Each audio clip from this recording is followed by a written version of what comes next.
શ્રી કૃષ્ણ. જય શ્રી ગોકુલેશ. વૈષ્ણવ સત્સંગમાં આપણે ગઈકાલ સુધી સત્સંગ જ્ઞાન હેતુ એ નામ પર વાત કરી. સત્સંગથી ઉદ્ભવતું જ્ઞાન અને એના કારણરૂપ જે ભગવાન છે એ સત્સંગનો મહિમા આપણા શાસ્ત્રોમાં ભાગવતમાં અનેકવિધ રીતે વર્ણવેલું છે. એ બધાનું આપણે છેલ્લા 3 સત્રમાં ટૂંકું નિરૂપણ કર્યું. હવે આપણે 80 નંબરનું જે નામ છે શ્રી ભાગવતે કારણમ, એના પર આજે વાત કરીશું. હવે શ્રીમદ ભાગવતના પ્રથમ સ્કંદની અંદર કુલ 19 અધ્યાય છે. એમાં જે સત્સંગની વાત આપણે કરી હતી એ 18મા અધ્યાયમાંથી લીધી હતી આપણે. હજુ 18મો અધ્યાય આપણું ચાલુ છે. આજે અને કાલે થઈ અને પ્રથમ સ્કંદના જે 2 નામો રહ્યા, શ્રી ભાગવતે કારણમ અને પ્રાકૃતા દ્રષ્ટ માર્ગ, આ બંને નામો 18 નંબરનો જે અધ્યાય છે, 18 નંબર અને 19 નંબર, બંનેમાંથી મહાપુરુષે આ નામો 2 નામો પ્રકટ કરેલા છે. સત્સંગવાળું નામ પણ 18મા અધ્યાયમાંથી પ્રકટ કર્યું છે. એ તો આપણે થઈ ગયું.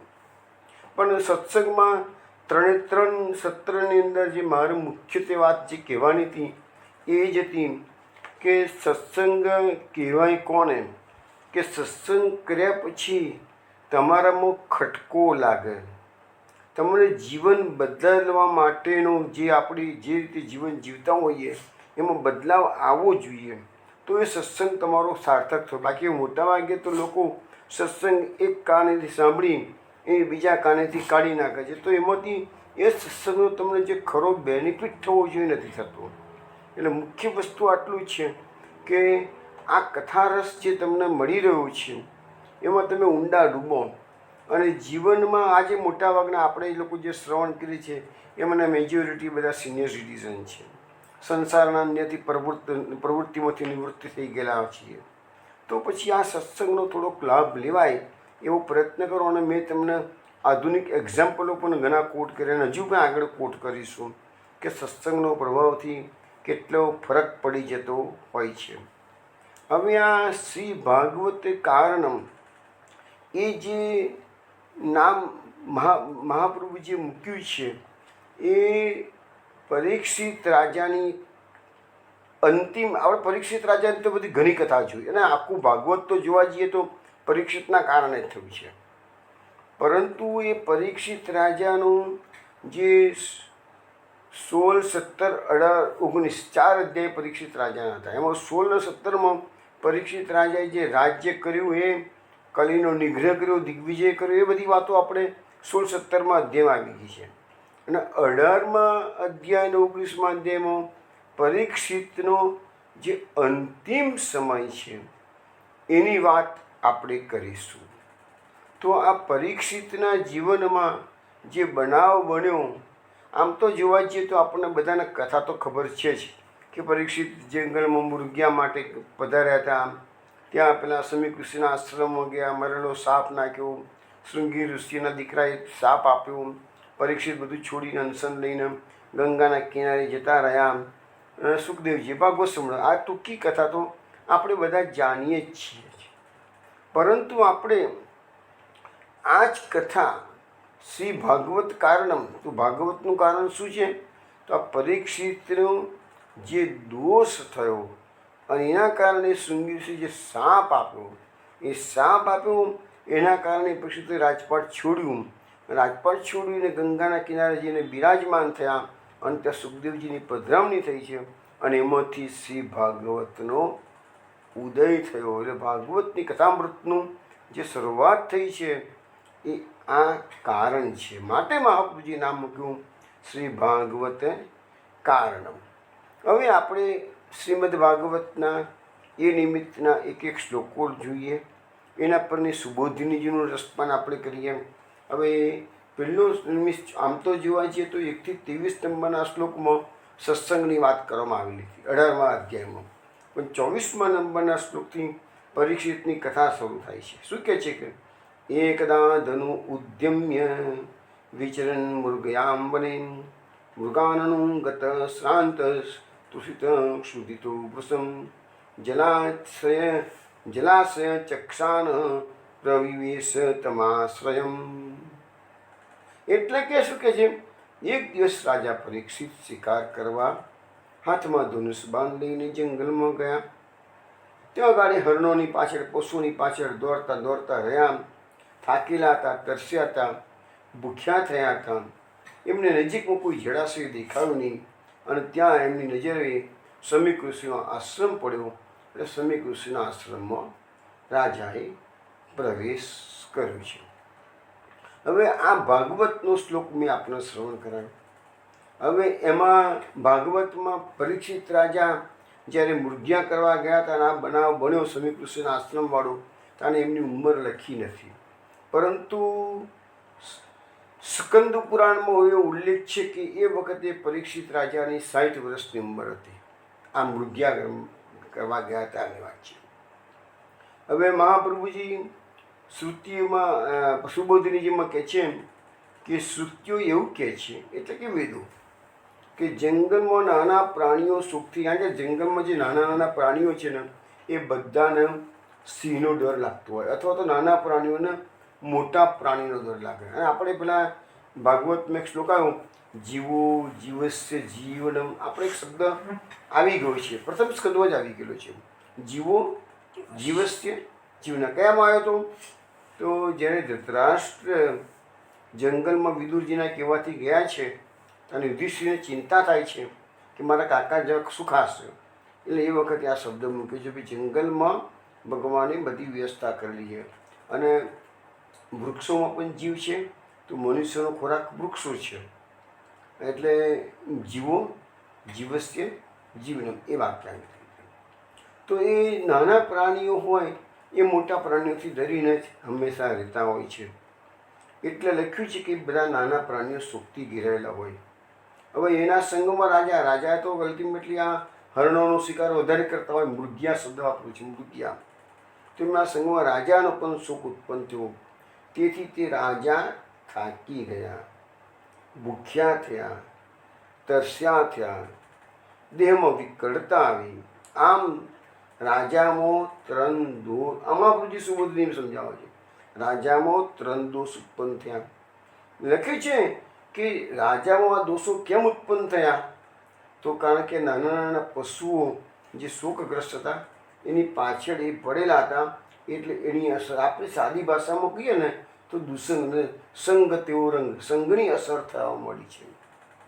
મહાપ્રભુજી લખે છે કે આ રાજા તો મોટા મોટા યુદ્ધો લડતા હતા, તો કુદાડો થાક્યા નથી. એ તો મહાવીર છે, તો પછી આટલી નાની બાબતમાં કેમ થાકી ગયા? આટલું બધું દિગ્વિજય કરવા નીકળ્યા તો કેટલું બધું પરિભ્રમણ કરવું પડ્યું હોય, તો એ થાક્યા નથી, તો આજે કેમ થાક્યા? તો લખ્યું છે કે પેલા નાના પ્રાણીઓના શોક એમના આમાં આવી ગયું કે છે. હવે લખે છે કે માટે લખ્યું છે કે દુષ્ટોની પાછળ જવું જોઈએ. એ આપણને બોધ પણ આ સુબોધનીજીમાંથી મળે છે કે દુષ્ટોની પાછળ જવું જોઈએ નહીં. જે આપણે જે સત્સંગની વાત કરી એમાં લખ્યું ને કે દુસંગ ન થવો જોઈએ.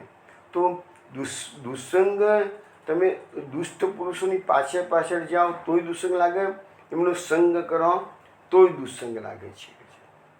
હવે જંગલમાં તો સરોવરો અનેક પ્રકારના હોય છે, કારણ કે આપણે બધા આપણે મહાપ્રભુજીનું ચરિત્ર જોઈએ છીએ, તો મહાપ્રભુજીએ કોઈ દાડો પાણી જળના કુંજા ભરીને પ્રવાસ કરતા હોય તો કોઈ જગ્યાએ લખેલું નથી.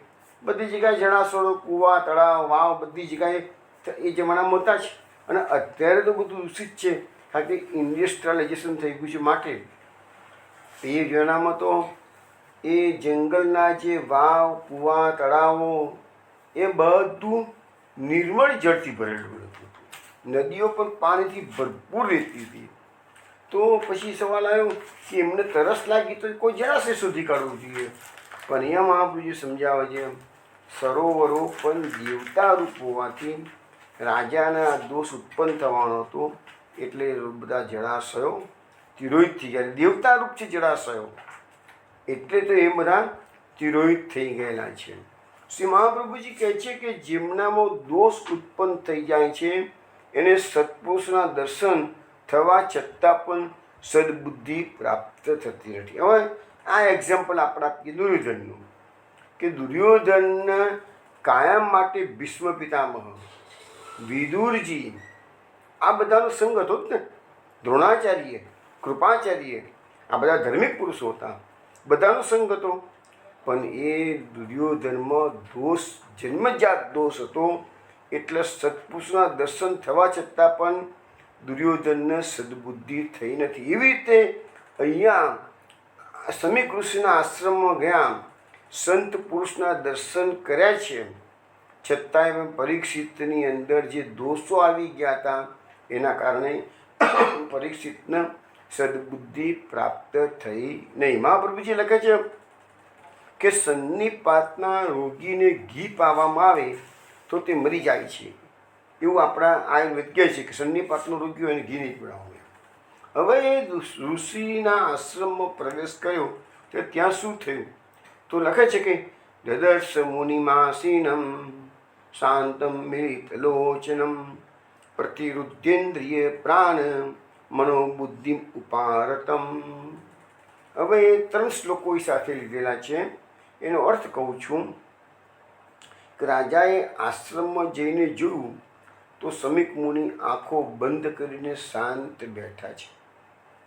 ઇન્દ્રિય, મન, બુદ્ધિ અને પ્રાણનો નિરોધ કર્યો છે, સંતુષ્ટ છે. 3 સ્થાનોમાંથી ઉપર ઉઠી કોઈ પ્રકારની ક્રિયા કરતા, કોઈ પ્રકારની ક્રિયા ન કરતા બ્રહ્મરૂપ થઈ ગયા. અહીંયા 3 સ્થાનોથી ઉપર, 3 સ્થાનો એટલે કયા?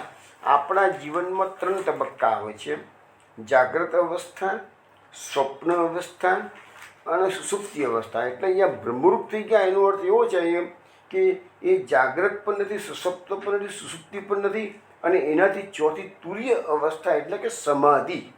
એ સમાધિ આપણા શાસ્ત્રોમાં એને તુર્ય અવસ્થા કહે છે. તો એ સમાધિમાં એ મગ્ન હતા. એટલે શું છે? એ વિકાર રહિત હતા. એ વખતે એમની જટાઓ બધી ચારે બાજુ વિખરાયેલી હતી, અને એમને જે વસ્ત્ર ધારણ કર્યું હતું કહ્યું હતું કે રૂરુ મૃગ અને કૃષ્ણ મૃગનું ચામડું ધારણ કરેલું હતું. આ 2 પ્રકારના મૃગની વાત અહીંયા લખવામાં આવેલી છે. મહાપ્રભુજી સુબોધજી બનાવે છે કે રૂરુ મૃગ કોને કહેવાય? જો બહુ મોટા શિંગડાવાળું હરણ હોય ને એને રૂરુ મૃગ કહે છે. અને જે શ્યામ મૃગ એટલે કૃષ્ણ મૃગની વાત આપણે વેણુ ગીતમાં આવે છે. તો એ જે આવે છે ને એ શ્યામ મૃગ છે. તો એના ચામડા, એનું ચામડું એમના શરીરને ધોવા માટે ઉપયોગમાં લીધેલું હતું. હવે રાજા જ્યારે આશ્રમમાં પધારે છે ત્યારે તરસથી એમનું તાળવું સુકાઈ ગયું. એટલે મુનિ પાસે એમને જલ માગ્યું, પરંતુ મુનિએ એને બેસવા આસન કે, કારણ કે મુનિ, સમીક મુનિ તો સમાધિમાં હતા, તો રાજાનો આદર સત્કાર કરી જ કેવી રીતે શકાય? એમને ખબર જ નથી કે રાજા પધાર્યા છે. એટલે મુનિએ એમને બેસવા આસન કે ભૂમિ આપી નહીં, પૂજન કે મધુર વાણીથી એમનો સત્કાર પણ કર્યો નહીં. તેથી રાજાને લાગ્યું કે આ તો મારું અપમાન છે. એટલે રાજા થયા ગુસ્સે. હવે વિચાર કરો કે પરીક્ષિત કોણ છે? ભાગવતમાં પરીક્ષિત રાજા માટે અનેક જગ્યાએ મહાભાગવત શબ્દ પકડ્યો છે. મહાભાગવત કીધા છે પરીક્ષિતને. અહીંયા પ્રથમ સ્કંદમાં ઘણીવાર મહાભાગવત શબ્દ આવ્યો છે. તો આ મહાભાગવત પરીક્ષિતને પણ આ દોષ હેરાન કરી રહ્યો છે. કેમ હેરાન કરી રહ્યો છે? કારણ કે ભગવાને જ એમની બુદ્ધિમાં આ બધી વસ્તુ મૂકી, તો જ ભાગવત પ્રગટ થાય, તો જ એ એમને ભૂલ કરે, તો જ શૃંગી ઋષિ શાપ આપે ને તો જ ભાગવત પ્રગટ થાય. મૂળ કારણ શું છે? શ્રી ભાગવતે કારણમ. આપણી વાત ત્યાં આવે છે, શ્રી ભાગવતે કારણમ. તો ભાગવતનું કારણ શું છે એ મહાપ્રભુજી આપણને પ્રકટ કરવા માટે આપણે આ ભાગવતના શ્લોકોનો અર્થ સમજવાનો પ્રયત્ન કરીએ. હવે અહીંયા મહાપ્રભુજી સુબોધનીજીમાં આ જે સમીક મુનિ બેઠા છે એના વિશે લખ્યું છે કે સમીક મુનિ નિધિધ્યાસનમાં રોકાયેલા હતા. યોગની અંદર જે અષ્ટાંગ યોગ કહે છે ને, યોગી લોકો અષ્ટાંગ યોગની આરાધના કરતા હોય છે, જે આપણા પુષ્ટિ માર્ગમાં એનું કોઈ સ્થાન નથી. પણ યમ, નિયમ, આસન, પ્રાણાયામ, પ્રત્યાહાર, ધ્યાન, ધારણા અને સમાધિ, આ છેલ્લામાં છેલ્લું જે છે એ સાતમું અષ્ટમ એ સમાધિ છે, અને આસન છે એ ત્રીજું અંગ છે. તો નિર્વિશાસનમાં રોકાયેલા હતા. પછી મનુષ્યની બધી ઇન્દ્રિયો બહિર્મુખ હોય છે. આ યોગી લોકો શું કરે છે, એ ઇન્દ્રિયોને અંતર્મુખ કરે છે, અને એ અંતર્મુખ ઇન્દ્રિયોને કરવી એનું નામ જ છે પ્રત્યાહાર. પ્રત્યાહાર એટલે પાંચમી યોગનું પાંચમું અંગ, પ્રાણાયામ પછીનું પ્રત્યાહાર છે. તો એ ઇન્દ્રિયોને અંતર્મુખ કરવાનું છે. હવે આપણા ત્યાં શું છે, ઇન્દ્રિયોને સેવા માર્ગમાં વાળવાની વાત છે. આપણા ત્યાં અંતર્મુખ તો થવું જ પડશે, પણ આપણે કૃષ્ણને પધરાવવાના છે. આપણી ઇન્દ્રિયોને અંદર નથી જવાની, આપણી ઇન્દ્રિયોને કૃષ્ણની સેવામાં લગાવી દો અને કૃષ્ણને હૃદયમાં પધરાવો. આ લોકોએ આ યોગીઓ ઇન્દ્રિયોને અંતર્મુખ કરી દે છે. પછી લખ્યું છે કે એમના જે નયનોને બહારથી ખેંચીને અંતર આંખો બંધ કરી દીધી, એટલે દ્રષ્ટિ જે બાહ્ય દૃષ્ટિ ન જાય પણ આંતરદૃષ્ટિ સ્પષ્ટ થઈ જાય. પછી લખ્યું છે ધ્યાન અને ધારણાનું સૂચન કરેલું છે. એટલે આ બધા અષ્ટાંગ યોગની વાતો છે કે છે. તો એ બધી વાતો લખ્યા પછી મહાપ્રભુજી કહે છે કે આ મુનિ ખરેખર ધ્યાનમાં હતા, કોઈ દંભ નહોતા કરતા, પણ રાજાની બુદ્ધિ થોડીક એ વખતે દોષવાળી થઈ ગઈ હતી. એટલે રાજાએ એ વખતે જળની, એને ખબર છે મુનિ ધ્યાનસ્થ અવસ્થામાં તો પણ જળની માગણી કરી, કારણ કે રાજાનું તાળવું સુકાઈ ગયેલું હતું. હવે સમાધિ દશામાં પહોંચેલા મુનિ પાસે માગવું યોગ્ય નથી, છતાં જળ માગ્યું. એ પણ રાજાનો એક દોષ હતો, અને એ દોષમાંથી પછી બીજા દોષ ઉત્પન્ન થયા. એટલે આ બધા આપણે સમજાવીએ છીએ ને ઘણી વખત તમને, કે માણસ એક ભૂલ કરે એમાંથી બીજી ભૂલ થાય, બીજી ભૂલમાં ત્રીજી ભૂલ થાય, પણ ત્યાં આગળ તમે ભૂલ કરતાં જ અટકી જાઓ તો પછી જે પરંપરા થાય છે એ ન થાય. હવે મહાપ્રભુજી સુબોધિનીજીની અંદર એક શ્લોક લખેલો છે, તૃણાની ભૂમિ રુદકમ વાક ચતુર્થી ચ સૂનતામ એતાન્યપી સતામ ગે નોચ્છિદ્યંતે કદાચન. એટલે કે બેસવા માટે ઘાસની ચટાઈ, જમીન પર યોગ્ય સ્થાન, જળ, અને ચોથું મીઠી વાણી, આ ચાર વસ્તુ સત્પુરુષોના ઘરમાં કદી નાશ પામતા. તમારા ઘરે અતિથિ આવ્યા હોય તો બીજો તમે ભાવ પૂછો કે ના પૂછો, પણ આ ચાર વસ્તુ આપણા શાસ્ત્રો આપણને કહે છે તમારે ચાર રીતે એનો સત્કાર કરવાનો છે. મહાપ્રભુજી વિશેષમાં જણાવે છે કે રાજા બ્રહ્મને ત્યાં પધારી, ત્યાંના બ્રહ્મને કે રાજાના પગ ધોવાના નથી. જો ભાઈ જો એક સમજો, શ્રી કૃષ્ણ ભગવાને રાષ્ટ્રીય યજ્ઞની અંદર જેટલા ઋષિમુનિઓ પધાર્યા હતા એ બધાનું ચરણ પ્રક્ષાલન કર્યું છે. પણ ઋષિમુનિઓ બ્રાહ્મણો છે, એટલે ક્ષત્રિય એ બ્રાહ્મણનું ચરણ પ્રક્ષાલન કરે, પણ બ્રાહ્મણ ક્ષત્રિયોનું ચરણ પ્રક્ષાલન કરે નહીં. તો એટલે એના સન્માનમાં અર્ધ આપે. એટલે રાજાના ત્યાં રાજા કોઈ જગ્યાએ ક્ષત્રિયો બ્રાહ્મણ તો જાય તો એનું પૂજન ના કરવાનું, પણ એને અર્ધ આપવાનું લખ્યું છે. રાજાએ પોતે જળ લઈ લીધું હોત ગમે ત્યાંથી આશ્રમમાંથી શોધીને તો પણ દોષ ન થાત, પણ કારણ કે તે આપદ ધર્મ હતો, તો એને પોતે રાજા હોવાનું અભિમાન હતું. રાજાને અભિમાન થયું હતું, હું રાજા છું, મારો ભાવ નથી પૂછતો કે છે. હવે ક્રોધ શિક્ષણ આપવા માટે છે, પણ અહીંયા અહંકારથી થયેલો ગુસ્સો હતો તે દ્વેષપૂર્ણ હતો. તો હવે આગળ બીજા દોષો બતાવવામાં આવે છે. શું કહે છે? હે બ્રહ્મણ, ભૂખ અને તરસથી પીડાયેલા રાજા પરીક્ષિતને સમ્યક ઋષિ પ્રત્યે અભૂતપૂર્વ ઈર્ષ્યા અને ક્રોધ થયા. એટલે પેલું માન ના મળ્યું, ભૂખને તરસ લાગેલા હતા. હવે રાજા પેલા મુનિ ધ્યાનસ્થ અવસ્થામાં છે, એ જાણે છે, પણ એના મનમાં જે આ દ્વેષ અને ક્રોધ આવે ને એના કારણે લાગ્યું કે મુનિ ખરેખર ધ્યાનસ્થ છે કે ઢોંગ કરે છે, કે મારો ભાવ પૂછવો નથી, એટલે આવી રીતે ઢોંગ કરીને બેસી ગયો છે. આવું એમને કહ્યું. રાજાએ મુનિ પાસે પાણી માગ્યું, પણ મુનિએ સાંભળશે પૂછ્યું, સાંભળ્યું જ નથી, તો કઈથી જળ આપવાના હતા. હવે સ્કંદ પુરાણની અંદર એવું લખે છે કે રાજાએ એક હરણની પાછળ પડ્યા હતા. આ ભાગવતમાં નથી, તો સ્કંદ પુરાણ લખ્યું છે. એક હરણની પાછળ પડ્યા હતા અને એ હરણ એમને બાણ માર્યું પણ છટકી ગયું હતું. એટલે રાજા એની પાછળ પડ્યા કે ઘાયલ થયેલું હરણ ક્યાં ગયું છે, ભલે જતું રહ્યું છે પણ ઘાયલ થયેલું છે એટલે ક્યાંક તો સંતાઈ ગયું હશે નજીકમાં. તો ઋષિના આશ્રમમાં જઈને પૂછવા ગયા કે તમે ઘાયલ હરણને જોયું છે? આ રીતનું પૂછ્યું છે, પણ એ વસ્તુ સ્કંદ પુરાણમાં લખ્યું છે. અહીંયા લખ્યું છે કે જળ માગવા માટે આશ્રમમાં ગયા હતા, અને પેલામાં લખ્યું છે કે ઘાયલ હરણની ખબર કાઢવા માટે મુનિને પૂછવા ગયા હતા. આટલો ફરક બંને વચ્ચે છે. મહાપ્રભુજીએ સુબોધનજીના વિવરણમાં પરીક્ષિતમાં કુલ 10 દોષ ઉત્પન્ન થયા એવો ઉલ્લેખ કર્યો. આપણે જોઈએ કયા કયા દોષો બતાવે છે મહાપ્રભુજી.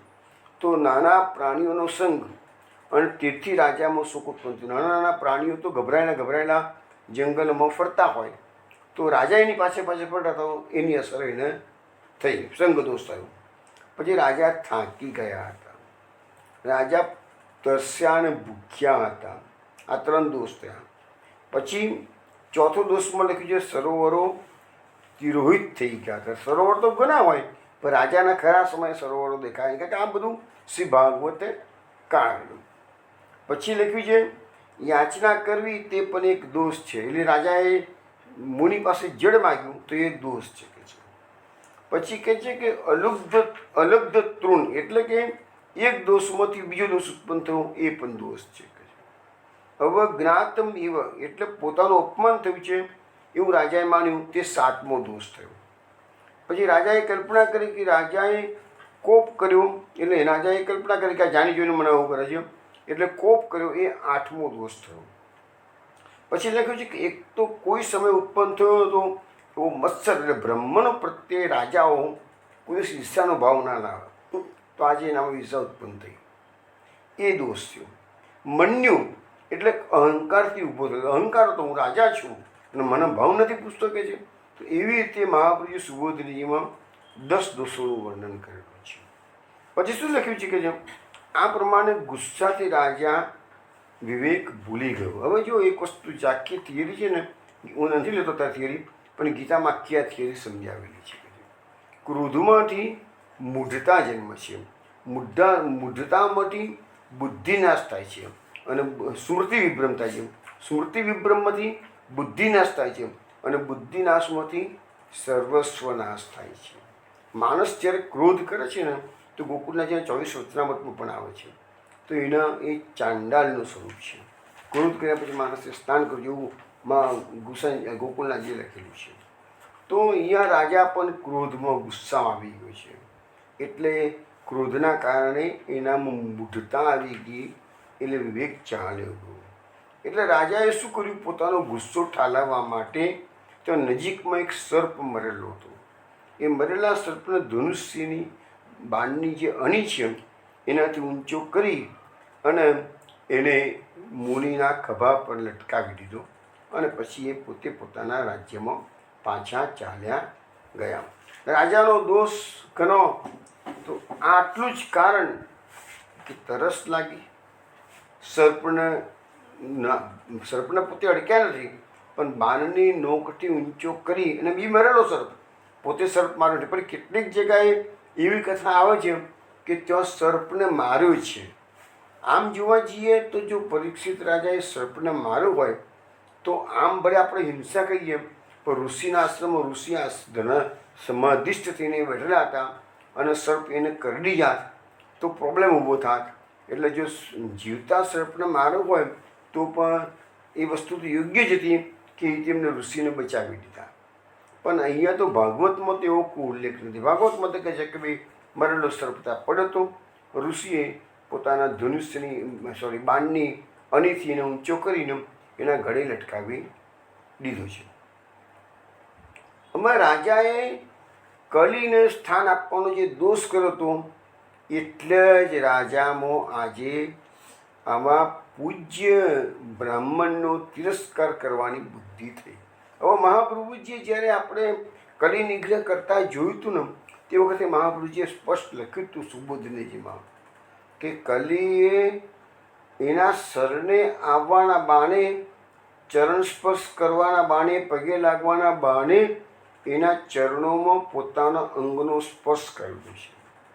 એ સ્પર્શથી કલિકાળનો દોષ પરીક્ષિત રાજામાં એ વખતે જ આવી ગયો હતો. એક વાત છે. બીજી વાત એવી છે કે ભાગવતમાં નથી લખ્યું પણ કેટલાક કથાકારો એવું વર્ણન કરે છે કે પરીક્ષિત જ્યારે મૃગ્યા કરવા માટે ગયા હતા ત્યાંનો સોનાનો મુગટ પહેરીને ગયા હતા. એ મુગટ કયો હતો?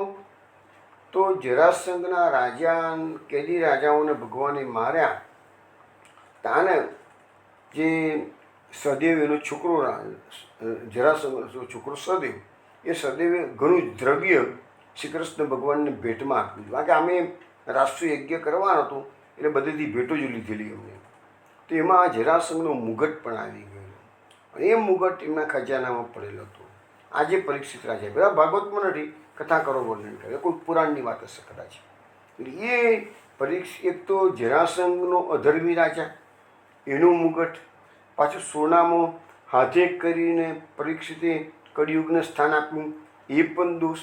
અને એવો મુગટ પહેરીને જ્યારે પરીક્ષિત રાજા મૃગ્યા ખેલવા માટે જાય છે તો એની બુદ્ધિ કળિયુગે ભ્રમિત કરી દીધી એમ છે.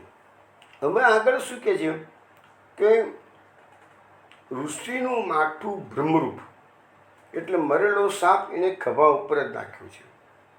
પણ જો ઋષિના મસ્તક પર સાપ મૂક્યો હોત તો આગળની વસ્તુમાં આવશે તો પરીક્ષિતનું તાત્કાલિક મૃત્યુ થઈ જાત. પરીક્ષિતને ખભા પર મૂક્યો સર્પ, અને શૃંગી ઋષિ, આગળ કથા આવશે, શૃંગી ઋષિએ 7 દશા, તો જણાવવામાં આવે છે એવું એક જગ્યાએ કે 7 દિવસનો સાપ ક્યાં આપ્યો? તો લખ્યું છે કે ખભા પર સાપ મૂક્યો તો જે શ્રાપ મળ્યો છે એ એટલા માટે 7 દિવસનો આપ્યો કે એની ઉપરના જે મસ્તકના જે 7 છિદ્રો હતા એ અકબંધ રહ્યા. એટલે સર્પની, મરેલા સર્પની અસરો નીચે લટકતો હતો એટલે નીચેના ભાગના બધા છિદ્રો પર અસર થઈ, ઉપરના છિદ્રો બધા અકબંધ રહ્યા. કારણ કે ઉપર કયા કયા 2 છિદ્રો? 2 કાન, 2 નાક, 2 આંખો અને 1 મૂળ. આ 7 છિદ્રો હતા, એક અકબંધ રહ્યા. એટલે એટલા માટે શૃંગી ઋષિએ 7 દિવસનો સાપ આપેલો. જો લખ્યું છે મહાપ્રભુજીએ સુબુદ્ધની પણ લખ્યું છે કે મરેલો સાપ જેમને મસ્તક પર મૂક્યો હોત તો પરીક્ષિતનું તાત્કાલિક મૃત્યુ થઈ જાત. પણ ભગવાન બધું ગોઠવીને જ કામ કરે છે, એટલે નામ જ પડી જશે ભાગવત કારણ. હવે લખ્યું છે કે રાજાને શંકા થઈ કે ખરેખર ઋષિના સર્વ કાર્યો શાંત થઈ ગયા છે માટે એમની આંખો બંધ કરી છે કે પછી જાણી જોઈને ઢોંગ કરી રહ્યા છે.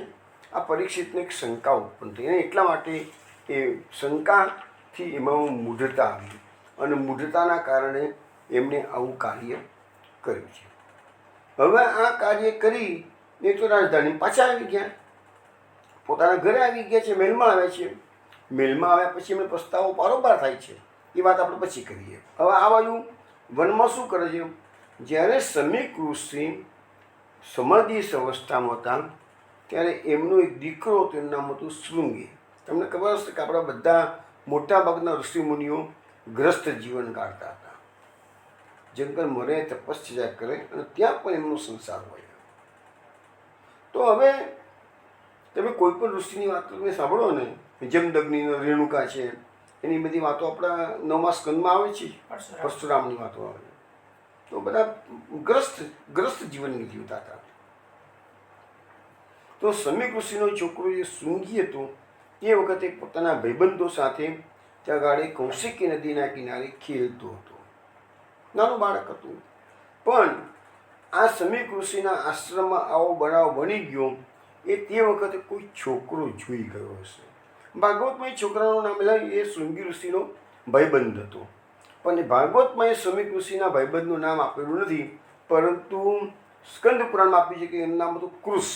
કૃષ નામનો જે મિત્ર હતો શૃંગી ઋષિનો, એને ત્યાં કૌશિકી નદીના કિનારે આ જ્યારે ખેલતા હતા શૃંગી ઋષિ, તો એને જઈને કીધું, અને આ તારા પિતાશ્રી પર તો પેલો પરીક્ષિત રાજા આવી ને મરેલો સર્પ નાખી ગયા. તું તો એ ખેલા કર્યું છું, તને ખબર તો છે નહીં કે તારા આશ્રમમાં શું થઈ રહ્યું છે કે છે. તો આટલી વાત સાંભળી એને અને ત્યાં તો શું જો આ બ્રહ્મતેજ, આ બાળક છે, ઋષિ બાળક છે. ઋષિ બાળકમાં કેટલું તેજ છે, કેટલું સામર્થ્ય છે, તપનું તેજ કેટલું છે. તો ત્યાં ને ત્યાં જ એને કૌશિકી નદીનું જળ હાથમાં લઈ અને સાપ આપ્યું છે. એ બોલે છે, બોલતા બોલતા શું બોલે છે કે રાજાએ કરેલા પાપને સાંભળી અને એ ઋષિ આ પ્રકારે બોલે છે. શું બોલે છે કે અહો અધર્મ પાલાનામ પીનો બલિમ ભુજામિવ સ્વામીની અગમ યદાસાનામ દ્વારપાલે સુનામિવ. એ એમ કહે છે કે આ પાલન કરનારાઓનો અધર્મ તો જુઓ. એટલે આ પાલન કરતાઓ એટલે રાજાઓ બધા પ્રજાનું પાલન કરનારા છે, એનો અધર્મ તો જુઓ. બલિ ખાઈ પુષ્ટ થયેલા દ્વારનું રક્ષણ કરવા પાળેલા કૂતરાની જેમ આ દાસો સ્વામીનો અપરાધ કરે છે.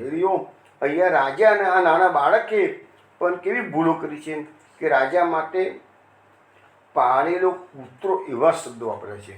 સુનામ ઇવ, સુનામ એટલે કૂતરું, દ્વારપાલ એટલે અમારા દ્વારનું રક્ષણ કરનારો. રાજાઓ હંમેશા રક્ષણ કરતા હોય છે, પણ એને રક્ષણ કરતામાં એને કૂતરાના ચોકીદારી કરતો હોય એવું ઉપનામ અહીંયા આપ્યું છે. અને સ્વામીનો એટલે બ્રહ્મનો, ઋષિમુનિઓ એ રાજાઓના સ્વામી છે, એનો અપરાધ કરે છે એવું બતાવ્યું છે. મહાપ્રભુજીએ સુબોધિનીજીમાં આ વાતને ક્લિયર કરતા લખ્યું છે કે બ્રાહ્મણોના બે રાજ્ય, એક સ્વરાજ્ય અને બીજું બહિરાજ્ય. તો બહારનું રાજ્ય એ બ્રાહ્મણોથી ભોગવાય નહીં, એટલે સ્વરાજ્યને પ્રાપ્ત કરવાના સાધન તરીકે એનો ઉપયોગ. એટલે જે સ્વરાજ્ય લબ્ધ સિંહાસન લબ્ધ દીક્ષા, એક મેં શ્લોક કહ્યો હતો તમને મધુસૂદન સરસ્વતીના ચરિત્રમાં. તો એ લોકો આત્માનું શાસન કરનારા. સ્વરાજ્ય એટલે પોતાની અંદર જે પોતાની જે વિષય વાસના છે, ઇન્દ્રિયો છે, પોતાની વૃત્તિઓ છે મનની, એ બધા પર એ લોકો શાસન કરે છે, એટલે એને સ્વરાજ્ય કહેવાય છે. આપણે જે સ્વરાજ્ય બોલે છે, મહાત્મા ગાંધી બોલે ને કે સ્વરાજ્ય પ્રાપ્ત કરીશ, કરેંગે મરેંગે, તો કાગડા પેલા કહે છે ને કાગડા કૂતરાના મોટી મરીશ, તો સ્વરાજ્ય પ્રાપ્ત, એ સ્વરાજ્ય જુદું. અને આ સ્વરાજ્ય એટલે આત્માનું શાસન.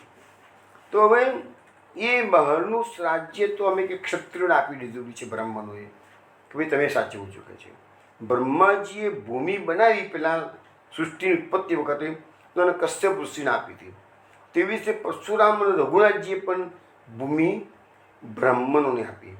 તે બ્રાહ્મણોએ તે બહારનું રાજ્ય ન ભોગ્યું અને તે રક્ષણ કરવા ક્ષત્રિયોને સોંપ્યું. તો ક્ષત્રિયો સ્વામીનો અપરાધ કરવાનો પામે. ક્ષત્રિયો એ બ્રાહ્મણો તરફથી મળેલું દાન, દાન ના કહેવાય એમને, પણ ક્ષત્રિયોના વતી, બ્રાહ્મણો વતી ક્ષત્રિયો રાજપાટ ચલાવે છે, પણ એના માલિક તો બ્રાહ્મણો છે એમ કહેવા માગે છે. આમ દાસો જે સ્વામીનો અધમ અપરાધ કરે છે તે પાલતુ કૂતરાના અપરાધ જેવો કહેવામાં આવેલો છે. અહીંયા આવી રીતે કહ્યું છે. હવે સવાલ એક આવે છે આમ કે શિવાજી મહારાજની વાત થોડા વખત પહેલાં મેં કરેલી.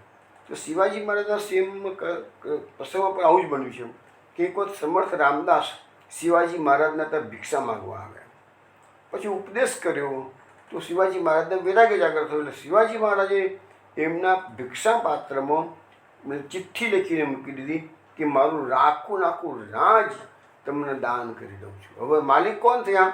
સમર્થ રામદાસ. શિવાજી તો દાન કરી દીધું, હવે શિવાજી કહે હું પાછું ના લઉં કે છે. સમર્થ રામદાસ તો ઋષિ છે, બ્રાહ્મણ છે, કેથી રાજપાટ કરવાના હતા? એટલે સમર્થ રામદાસે કીધું કે સારું, તારા રાજના સિંહાસન પર મારી પાદુકા મૂક અને મારા વતી રાજ તું ચલા. જેવી રીતે રામચંદ્રજીની પાદુકાઓ ભરતે અયોધ્યાના રાજ સિંહાસન પર મૂકી રાજ ચલાવ્યું ભરતે, રાજા તો રામ હતા. એવી રીતે અહીંયા પણ આપણને એવું સમજાવવામાં આવે છે કે ભલે ક્ષત્રિયો રાજ કરે છે પણ એ રાજ તો બ્રાહ્મણોનું છે અને બ્રાહ્મણો વતી ક્ષત્રિયોને સોંપવામાં આવેલું છે. એટલે બ્રાહ્મણોએ જ ક્ષત્રિયોને દ્વારપાલ તરીકે રાખેલા છે. દરવાજાની ચોકી કરનાર, એમના ઘરમાં દાખલ થઈ એમના વાસણમાં રહેલું ખાવા યોગ્ય કેમ કહેવાય? એટલે આપણે આ શૃંગી ઋષિ બોલે છે કે અમે તો એમને ચોકી કરવા આપેલી છે, દરવાજા પર રોકાવાનું છે કે છે, અમારા ઘરમાં દાખલ થઈ જાય અને અમારા વસ્ત્રમાં જે ખાવા રાખ્યું હોય એ ખાઈ કેવી રીતે શકે એમ, એવી આ શૃંગી ઋષિ કહે છે. એટલે બ્રાહ્મણો અત્યારે પોતાની હદની બહાર જઈ રહ્યા છે. હવે આગળ બોલે છે શૃંગી ઋષિ, કૃષ્ણે ગતે ભગવતી શાસ્ત્રી ઉત્પતગામિનામ તદભિન્ન સેતુ નદ્યાહમ સાસ્મી પશ્યત મે બલમ. એટલે કે છે પોતાના મિત્રોની આગળ શૃંગી ઋષિ બોલે છે, ભગવાન શ્રી કૃષ્ણ સ્વધામ પધારી ગયા પછી અવળે રસ્તે ચાલનાર રાજાને નિયંત્રણમાં રાખનાર કોઈ રહ્યું નથી, તેથી મર્યાદાનો ભંગ કરનાર રાજાને હું સજા કરું છું, મારું સામર્થ્ય જુઓ. શૃંગી ઋષિ બોલે છે કે આ બધા મિત્રોને આગળ કહે છે, હવે મારું સામર્થ્ય જુઓ, મારામાં કેટલું તપનું તેજ છે કે છે, તમે જુઓ. મહાપ્રભુ સુબોધનીજીમાં લખે છે કે સદાનંદ સ્વરૂપ ભગવાન જ પોતાનો અનુભવ કરાવવા માટે જ બ્રાહ્મણોને રાખીને સ્વધામ પધારેલા છે. ભગવાન પોતાના આનંદના અનુભવ માટે જ બ્રાહ્મણોના વિરોધીઓ પર શાસન કરતા હતા, એમને સજા કરતા. પણ હવે ભગવાન સ્વધામ પધાર્યા છે એટલે બ્રાહ્મણોના વિરોધી ક્ષત્રિયો પર શાસન કરવાનું કે સજા કરવાનું કર્તવ્ય પણ બ્રાહ્મણોનું છે. એટલે બ્રાહ્મણોને હવે કહીને ગયા છે કે આ ક્ષત્રિયોને કંટ્રોલ તમારે કરવાનો. બ્રાહ્મણોમાં બ્રહ્મ તેજ હોય છે, બ્રાહ્મણો લડવા ના જઈ શકે, પણ સાપ પણ વૃત્તિ તો બ્રાહ્મણ જેટલા તપસ્વીઓ છે એ બધાના જીભના તીરવા પર, દાખલા તરીકે દુર્વાસા મુનિ આપણે જોયું છે. બીજી વસ્તુ, આ બ્રાહ્મણ અને ક્ષત્રિયોનો ઝઘડો એ એકાદ વખતનો નથી. તમે ભાગવતમાં જુઓ તો અનેક એક્ઝામ્પલ, દાખલા તરીકે શર્મિષ્ઠા અને દેવ્યાની બંને, એક રાજપુત્રી છે એક ગુરુપુત્રી છે, ઝઘડો થયો એવું બધી મેં વાત કરેલી છે, રિપીટ નથી કરતો. એવી રીતે પરશુરામ અને સહસ્ત્રાર્જુન, પરશુરામ જમદગ્નિ પુત્ર બ્રાહ્મણ પુત્ર છે અને સહસ્ત્રાર્જુન જે છે એ રાજા છે, ક્ષત્રિય છે, એનો ઝઘડો બહુ જાણીતો છે, એ વાત નથી. પરશુરામે એના કારણે તો 21 વાર પૃથ્વીને નક્ષત્રી કરી છે અને જ્યારે 9મો સ્કંદ આવશે ત્યારે એ વખતે ડિટેલ્સમાં ચર્ચા કરીશું. એવી જ રીતે વિશ્વામિત્ર અને વશિષ્ઠ બહુ ઝઘડો ચાલ્યો. વિશ્વામિત્ર કોણ છે? રાજર્ષિ છે. વિશ્વામિત્ર ગાધી રાજાના પુત્ર છે, બહુ સરસ વાત છે એની. અને વશિષ્ઠ છે એ ઋષિ છે. વિશ્વામિત્ર રાજર્ષિ છે, રાજર્ષિમાંથી એ બ્રહ્મર્ષિ થાય છે તપના આધારે. બહુ સુંદર વાતો છે બધી, એ વખતે 9મા સ્કંદમાં જોઈશું.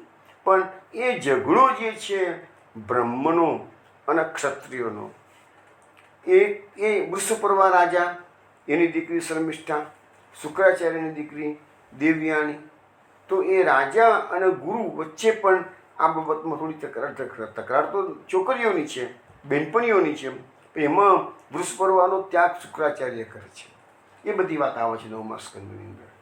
અહીંયા આ જ વસ્તુ આપણને બતાવવામાં આવે છે કે આ પ્રકારે કીધું કે પશ્ચિત મે બલમ. શૃંગી ઋષિ બોલ્યા છે કે મારું તેજ, મારું બલ, મારું સામર્થ્ય તમે જોઈ લો કે છે. અને એમ મિત્રોને કહી ક્રોધથી લાલ આંખવાળા ઋષિના બાળકે કૌશિકી નદીના જલનું આચમન કરીને વાણી રૂપી વજ્ર નાખ્યું કે આવી રીતે મર્યાદાનું ઉલ્લંઘન કરી મારા પિતાનો દ્રોહ કરનાર કુલાંગાર રાજાને મારો પ્રેરેલો તક્ષક નાગ આજથી 7મા દિવસે બાળીને ભસ્મ કરી દેશે કે છે. હવે આ સાપ શૃંગી ઋષિએ આપી દીધો. હવે એના માટે શબ્દો આપે છે વાણીરૂપી વજ્ર. હવે જુઓ, જે બ્રહ્માસ્ત્ર હતું, જે વજ્ર, જે બાણ હતું, અસ્ત્ર હતું, એનાથી ભગવાને ગર્ભમાં પરીક્ષિતનું રક્ષણ કરેલું. પણ અંતિમ સમય પરીક્ષિતના આવે છે તો ભગવાન એને વાણીરૂપી વજ્રનો સાપ એને મળી ગયો છે પરીક્ષિતને. તો ભગવાન એને વજ્રનું સાપનું નિવારણ કરતા નથી. ભગવાન ધારે તો બધું જ કરી શકે છે. ભગવાને પોતાના યાદવોને પણ સાપનું નિવારણ ના કરવાનું અંદરના લડાઈ માર્યા છે. ભગવાને ધાર્યું તો એ સાપનું પણ નિવારણ થઈ શક્યું હોત. તો ભગવાન બ્રાહ્મણ ભક્ત છે. બ્રાહ્મણનું વચન ભગવાન ઉઠાપતા નથી. જરાસંઘના ચરિત્રમાં પણ એ વસ્તુ આપણે દસમ સ્કંદમાં જઈશું ત્યારે એ આવશે જ. તે જરાસંઘને ભગવાને 23 વાર હરાવ્યો. 23 વાર એની અક્ષોહિણી સૈન્ય 23 અક્ષોહિણી 17 વાર 17 વાર હરાવ્યો અને દરેક વારે 23 અક્ષોહિણી સૈન્ય લઈને આવે. આખી સૈન્યને મારી નાખે ભગવાન, પણ જરાસંઘને જીવતો છોડી દે. 18મી વાર જરાસંઘ જ્યારે આવ્યો લડવા માટે ત્યારે એ શંકર ભગવાનની પૂજા કરી અને બ્રાહ્મણોના આશીર્વાદ લઈને આવ્યો હતો. હવે ભગવાન તો બ્રાહ્મણ ભક્ત છે એટલે ભગવાનને બ્રાહ્મણોનું શિવ બ્રાહ્મણ વાક્ય આપતા હોય, જય ભીતિ વિભાવના મહાપુજી સુબોધનીજીમાં પુરુષોત્તમ શાસ્ત્રમાં આ શબ્દોનો પ્રયોગ કરેલો છે. તો શિવ બ્રાહ્મણ વાક્યાપ્ત શિવ એનો વાક્યને ભગવાન માન આપે છે બ્રાહ્મણોને, વિજયના આશીર્વાદ બ્રાહ્મણો આપેલા છે. એટલે 18મી વાર જરાસંઘથી હારે એમ તો ના જ કહેવાય, પણ મથુરા છોડીને દ્વારકા પધારી ગયા પ્રભુ. એટલે જરાસંઘ મારે કે મારો અત્યારે હું 17 વાર ભલે હારું છું પણ 18મી વાર મારો વિજય થયો. તો મુખ્ય કારણ શું હતું? બ્રાહ્મણોનો આશીર્વાદ. તો અહીંયા વાણીરૂપી વજ્ર શૃંગી ઋષિએ નાખ્યું છે, પણ તો પણ ભગવાન એનો ઉપાય કર્યો ખરો. પણ કયો ઉપાય કર્યો? શ્રી ભાગવતે કારણ એનાથી ભાગવત પ્રગટ થયું છે. જો એને પહેલેથી એનું સાપનું નિવારણ કરી દીધું હતું ભગવાને, તો પછી આ ભાગવત લોકોને જે સાંભળવા મળ્યું છે એ મળતું નહીં. બરાબર છે. અહીંયા એ સુબોધનીજીમાં બતાવ્યું થોડી વાર પહેલાં એ લખ્યું છે કે માથામાં 7 પ્રાણ રહેલા છે, એટલે ઋષિના માથા પર સાપ નાખ્યો હોત તો રાજાનું તરત મૃત્યુ થઈ જાત, પણ ખભા પર નાખ્યું છે એટલે એને 7 દિવસની અવધિ મળી ગઈ છે. હવે લખ્યું છે કે પછી એ ઋષિ કુમાર આશ્રમમાં આવે છે. પિતાના ખભા પર મરેલા સાપ પડેલા જોઈને બહુ દુઃખી થઈને જોર જોરથી રડવા લાગે છે. એને રડતો સાંભળીને અંગિરસ કુળમાં ઉત્પન્ન થયેલા સમીપ ઋષિએ ધીમે ધીમે આંખો ખોલી ખભા પર પડેલા મૃત સર્પને જોયો. એ સર્પને ધીરે ધીરે દૂર કર્યો. પછી પુત્રને પૂછે છે, બેટા તું શા માટે રડી રહ્યો છે? શું કોઈએ તારો અપકાર કર્યો છે? પિતાએ એમ પૂછ્યું ત્યારે શૃંગી ઋષિએ જે કંઈ ઘટના ઘટી હતી એ બધી વાત સંક્ષેપમાં કહી દીધી. હવે સમ્યક ઋષિએ શૃંગીનું વચન સાંભળ્યું, પછી તેના પર વિચાર કર્યો અને વિચાર કરીને શૃંગી ઋષિને બાપ દીકરાને કહે છે કે શૃંગીએ રાજાને જે શાપ આપ્યો એ સાંભળીને સમ્યક ઋષિએ પુત્રનું અનુમોદન કર્યું નહીં. બાપે નથી કીધું બેટા તે સારું કર્યું, આ લોકો એ જ દાવના છે એવું નથી કહેતા. આપણે એવું બોલીએ ને અરે એ જ દાવનો છે, પણ ના, બાપાએ શું કીધું છે ફાધરે પિતાશ્રીએ કે તું અજ્ઞાની છું બેટા, તે મોટું પાપ કર્યું છે. કારણ કે રાજાના નાના અપરાધ માટે તે બહુ ભારે દંડ આપ્યો છે. જો પિતાશ્રીએ છોકરાને સત્ય વસ્તુ શું છે બતાવવાનો પ્રયત્ન કર્યો છે, છોકરાઓને ગમે તેમ ભટકવા નથી દીધા, તો શું એના જે કારણો આપે છે બહુ સરસ કારણો ભાગવતમાં આપેલા છે. આપણે જોઈએ સુબોધનીજીમાં કહે છે બ્રાહ્મણો ક્ષમાથી પૂજા કરવા યોગ્ય છે, અને જો ક્ષમા બ્રાહ્મણોમાં ન હોય તો બ્રાહ્મણત્વ નાશ પામી જાય છે. એટલે કીધું કે તારે આને ક્ષમા કરવાની જરૂર હતી. હવે આગળ શું કહે છે કે રાજાને શાપ આપવાથી તમારા બ્રાહ્મણના બધા પુરુષાર્થોની વિરુદ્ધ છે. કે કેમ? એક જેમ સાપ આપે સામે પેલો સાપ આપે, આ બધી પરંપરાઓ આપણે ત્યાં બધી બહુ ચાલેલી છે. અને સાપ ન આપે એવી પણ પરંપરા છે. દાખલા તરીકે ચિત્રકેતુ રાજા, પાર્વતીની માતાએ ચિત્રકેતુ રાજાને સાપ આપ્યો કે તું અસુર યોનિમાં જન્મ લે. ભાગવતમાં સ્પષ્ટ ઉલ્લેખ છે કે ચિત્રકેતુ રાજા પાસે એટલી બધી સિદ્ધિઓ હતી તે ધાર્યું હોત ને તો સામે પાર્વતી માતાને સાપ આપી શકત, પરંતુ ચિત્રકેતુ રાજાએ પાર્વતી માતાનો સાપ માથે ચડાવ્યો છે અને કીધું માતા તમે જે કર્યું બરાબર કર્યું છે, મારી ભૂલ જ છે કે છે, મારી ભૂલના કારણે સાપ માથે ચડાવું છું. પણ ચિત્રકેતુ રાજાએ પાર્વતી માતાની સામે ગમે તેવું વર્તન કર્યું નથી. ઓન ધી કોન્ટ્રારી એની વિરુદ્ધમાં સાપ આપી શકત. આપણે કચ્છ અને દિવ્યાનીનો પ્રસંગ જોયો થોડા વખત પહેલાં છે. તો કચ્છે દિવ્યાનીએ કચ્છને સાપ આપ્યું તો કચ્છે દિવ્યાનીને સાપ આપ્યો. તો એવા પ્રસંગો બધા જ છે. એટલે એક સાપની સામે બીજો સાપ આપે છે. આપણે બધા ઘણા પ્રસંગો એવા આવતા હોય છે. તો અહીંયા રાજા પરીક્ષિત તો મહાભાગવત છે, એને પણ ધર્યું હતું, તો એનું નિવારણ ઋષિમુનિઓએ બોલાવીને નિવારણ સુધી, પણ એ નથી નિવારણનો પ્રયત્ન કર્યો જ નથી. એની પાસે બી ઘણા ઋષિમુનિઓ હતા, સમર્થ ઋષિમુનિઓ હતા રાજાની પાસે, પણ એને એક જ પ્રશ્ન પૂછે છે કે મારું કર્તવ્ય શું છે? જે બની ગયું છે બની ગયું છે, ભૂલ તો થઈ ગઈ છે, સ્વીકારી લીધી છે, પણ મારું કર્તવ્ય શું છે? અને મહાપુરુષજી લખે છે કે બ્રહ્મન જ્યારે શાપ આપે છે તેને બધા પુરુષાર્થોની વિરુદ્ધમાં છે કે છે, અને શાપ આપનારના બધા પુરુષાર્થોનો નાશ કરે છે. અને એ પ્રકારે કે છે એ પશ્ચાતાપ, એટલે સમીપ ઋષિ પુત્રને કીધું કે પશ્ચાતાપ તમારે થવું જોઈએ, તે ભૂલ કરી છે. તો કે છે પિતાશ્રી બાળકને કહે છે, હે બાળક બુદ્ધિ, રાજા તો શ્રેષ્ઠ કહેવાય, તેને તું સામાન્ય મનુષ્ય જેવો ગણીશ નહીં, કારણ કે એના અશ્રીય તેજથી રક્ષાયેલી પ્રજા અભયને પ્રાપ્ત કરે છે અને એનું કલ્યાણ થાય છે. રાજાના કારણે પ્રજા નિર્વિઘ્ને સુખ શાંતિથી રહે છે, જેથી ચોર ડાકુ લૂંટારા એને હેરાન કરતા નથી અને એનું રાજાનું પણ કલ્યાણ થાય છે કે છે. તો મહાપુરુષજી સુબોધને એમ સમજાવે છે, હે કાચી બુદ્ધિ, વિપક્વ બુદ્ધિ કીધું છે. તો કાચી બુદ્ધિવાળા, બધા પદાર્થો એક સરખા હોતા નથી. રાજા મનુષ્યની સમાન, રાજા ઈશ્વરનો અંશ કહેવાય, તો પછી તુચ્છ જીવની સમાન તો કેમ કહેવાય? કદાચ શૃંગી ઋષિ એમ કે તો ભગવાને તો ગીતામાં કીધું છે કે સુની ચૈવ સપા કે ચ પંડિતા સમદર્શિનમ, પુત્રા અને ચાંડાલમાં પંડિતો સમદર્શી હોય છે, એવું કેમ? તો બ્રહ્મવિદોએ ભેદ રાખવો યોગ્ય નથી ને, એવું કે તો કહે છે કે ના, કે રાજા તો બધાથી પર કહેવાય છે. આગળ કહે છે કે નરદેવ નામે ઓળખાતા ચક્કરપાણી ભગવાન જો આ લોકમાં દેખાય નહીં તો એ ઘણા લોકો ચોર થઈ જાય છે. એટલે જે ભગવાન છે ને, રાજા એ ભગવાનનું સ્વરૂપ કહેવાય છે. અને એના માટે શબ્દ આપણે નરદેવ, અને એ નરદેવ જો એક્ટિવ ના હોય તો આ લોકની અંદર ચોર લોકો બધા એક્ટિવ બની જાય છે. અને શું લખે છે? ભરવાડ વિનાના ઘેટાના તોડાની જેમ રક્ષા વિનાના બધાનો પ્રજાનો નાશ થઈ જાય. પછી ચોર ડાકુ લૂંટારાઓ ગમે તેમ લૂંટફાટ કરે, ગમે તેમ મારફાટ કરે, તો રાજાનો ડર હોય તો કે પકડી જઈશું, રાજાઓને વાસ શકે છે. લખ્યું છે સુબોધનીમાં, જો લોકોમાં રાજા ન દેખાય તો લોક ચોર ડાકુ દૂતારાઓથી ભરપૂર થઈ જાય, પ્રાય બધા જ ચોર દૂતારા થઈ જાય, નાશ પામે, બધાની બુદ્ધિ ભ્રષ્ટ થઈ જાય. ભરવાડ વિના ઘેટાઉં ટોળું જેમ ક્ષણવારમાં તીતર બીતર થઈ જાય છે, એમ રાજા વિના પ્રજા ક્ષણવારમાં નાશ પામે, આમ સર્વનો નાશ થઈ જાય છે. ઋષિ આગળ કહે છે કે બેટા, હવે આપણને અકારણ પાપ લાગશે, કારણ કે રાજાનું મૃત્યુ થશે, 7મા દિવસે તે શાપ આપ્યો એટલે રાજાનું મૃત્યુ થશે, એટલે અનાથ થઈ ગયેલા લોકોનું ધન ચોર લૂંટારા લૂંટી જશે.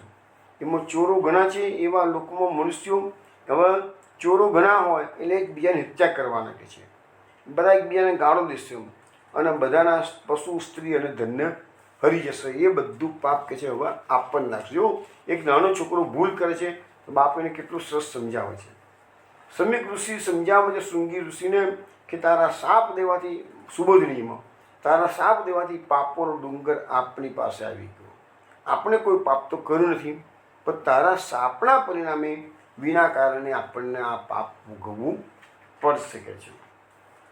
હવે લખે છે કે પશુઓ, સ્ત્રી, ધન એ મનુષ્યનું સર્વસ્વ છે, ભૂમિ વગેરે આ પ્રાપ્ત કરાવનારા છે.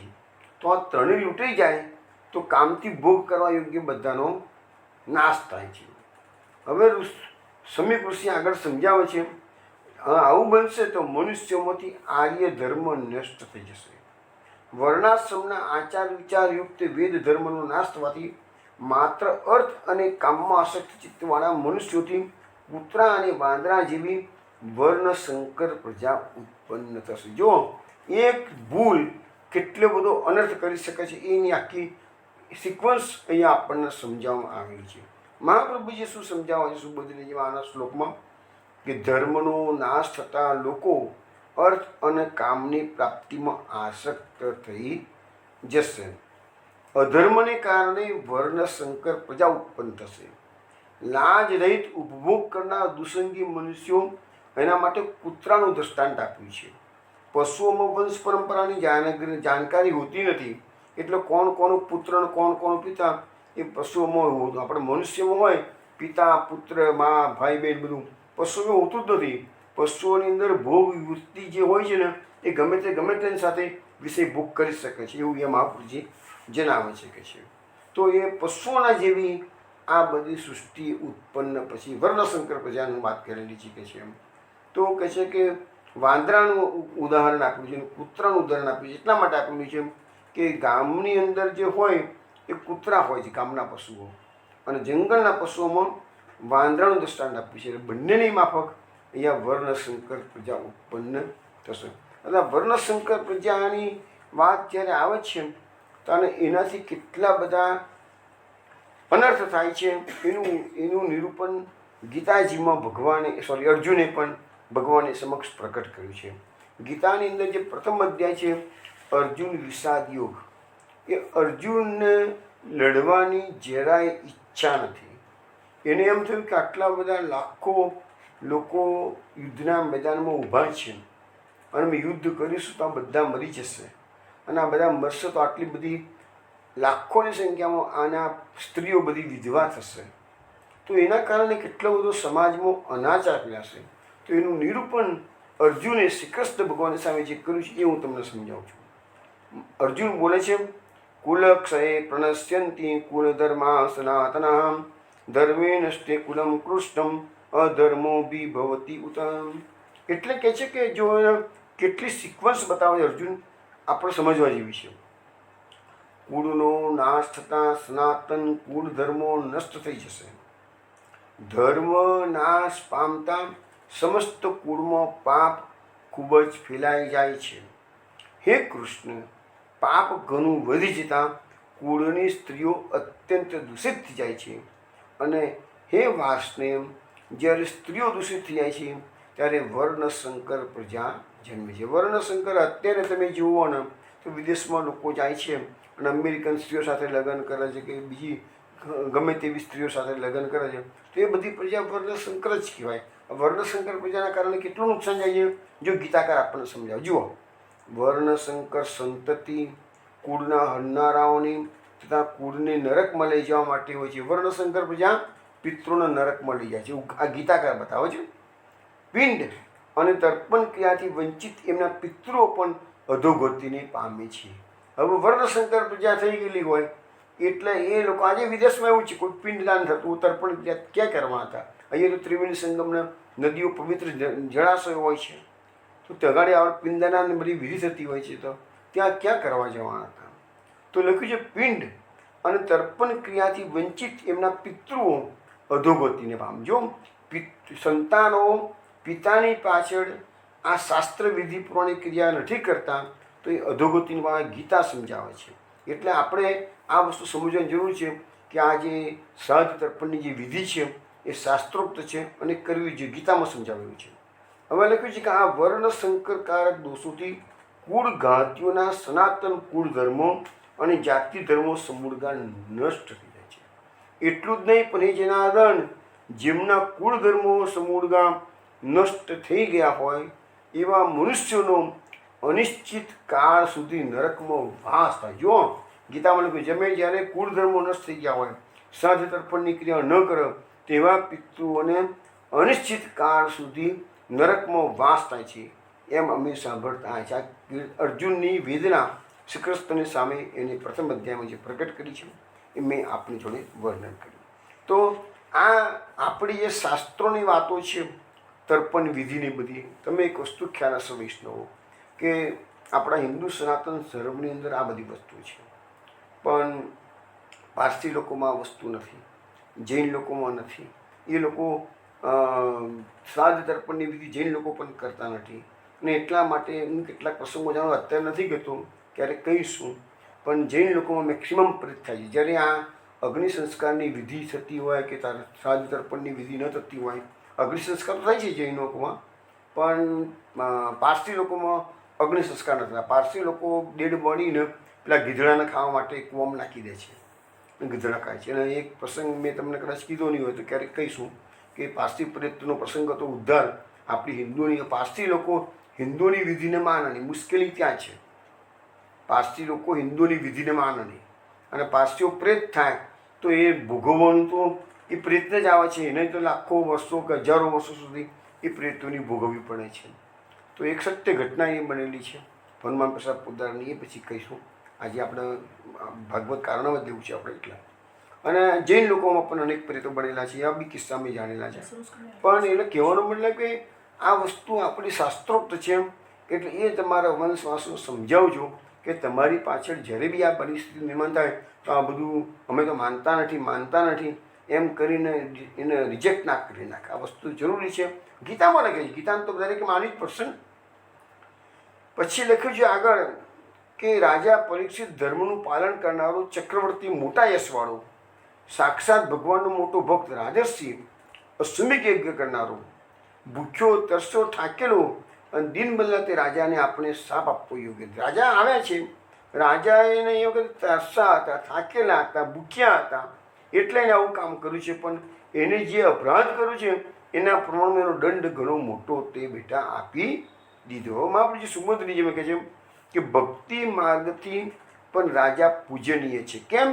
તે બતાવવા માટે સાક્ષાત મહાભાગવત, મેં કીધું ને પરીક્ષિત માટે મહાભાગવત શબ્દ ઘણો મૂકો છે. અહીંયા સમીક ઋષિ પણ રાજા માટે સંબોધન, રાજા માટે મૂકે છે શબ્દ સાક્ષાત મહાભાગવતો.